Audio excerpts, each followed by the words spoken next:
નમસ્કાર દોસ્તો, સોમનાથ આવનારા શ્રદ્ધાળુઓ માટે ખૂબ મોટી ખબર છે જે સોમનાથથી મળી રહી છે. અમે અત્યારે સોમનાથના પાર્કિંગમાં છીએ અને અહીંયાથી જે મિની ઇલેક્ટ્રિક ટ્રેનો છે તે શરૂ કરવામાં આવી છે. 4 ટ્રેનો શરૂ કરવામાં આવી છે. પાર્કિંગથી મંદિર સુધી લોકોને જવામાં ખૂબ મુશ્કેલી પડતી હતી, કારણ કે જ્યારે તડકો હોય છે, જે વૃદ્ધ લોકો છે, બાળકો છે, તેના માટે ખૂબ મુશ્કેલી હતી. પરંતુ આ મુશ્કેલી હવે દૂર થઈ છે અને સોમનાથ ટ્રસ્ટ અને ટુરિઝમ વિભાગે ટ્રેનો શરૂ કરી છે. મારી સાથે રજનીભાઈ છે, તેની સાથે વાત કરીએ જે આ ટ્રેનોનું સંચાલન કરે છે. રજનીભાઈ, એ ટ્રેન શરૂ થઈ છે, શું કહેશો? સાહેબ, યાત્રાળુઓની માંગ હતી, આવવા જવામાં તકલીફ પડતી હતી ગરમીને દરેક સિઝનમાં. તો ટુરિઝમ તરફથી અહીંયા 4 ટ્રેનો અત્યારે ચાલુ કરવામાં આવી છે 9 તારીખથી. અત્યારે હાલ પૂરતી 4 ટ્રેનો ચાલુ કરી છે, બીજી 4 ટ્રેનો આવશે.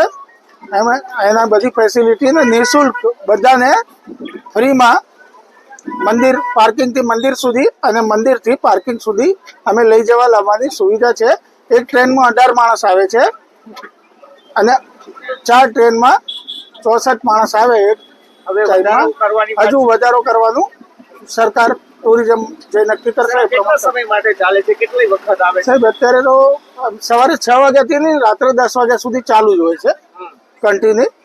હવે આગળ કઈ રીતનું ટ્રસ્ટમાં અને ટુરિઝમના બંને નક્કી કરે તે પ્રમાણે થશે. અચ્છા, શ્રદ્ધાળુઓ છે આપણી સાથે, તેની સાથે વાત કરીએ. દાદા, શું કહેશો? આ ટ્રેન શરૂ થઈ છે મિની, ખૂબ સરસ છે, ખૂબ સરસ કર્યું છે.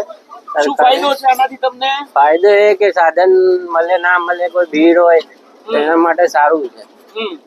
આપણે છકડામાં આવીએ તો તકલીફ પડે બેસવામાં, સારામાં સારી સુવિધા કરી છે. અને હજી આનાથી બી દૂર સુધી કરે, જુનાગઢ થી અહીંયા સુધી આવવા માટે, તો સારું છે.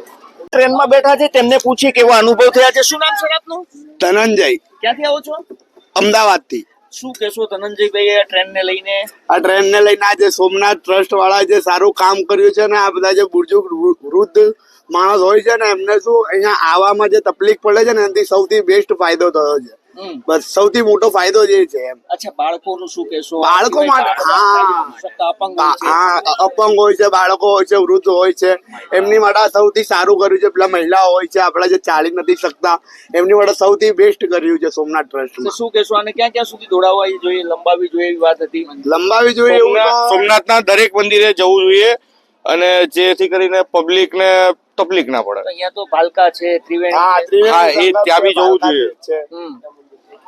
સીતા મંદિર છે, ભાલકા તીર્થ મંદિર છે. ક્યાં ગામથી આવો છો? અમદાવાદ. અચ્છા, અમદાવાદ થી ક્યાં ઉતર્યા? Civil hospital. તો ત્યાંથી કઈ રીતે અહીંયા પહોંચ્યા? અમે ટેમ્પામાં આવ્યા છે, તકલીફ બહુ પડે છે. ભાડા બી અત્યારે મોંઘવારીના કારણે વધારે લે છે, જેથી કરી સરકાર સુવિધા કરે તો એમનો આભાર.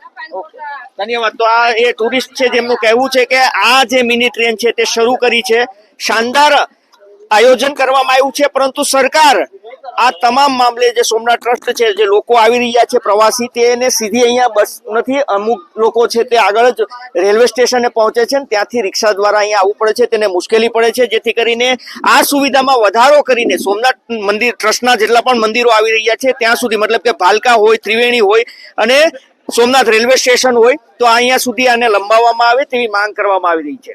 ધન્યવાદ.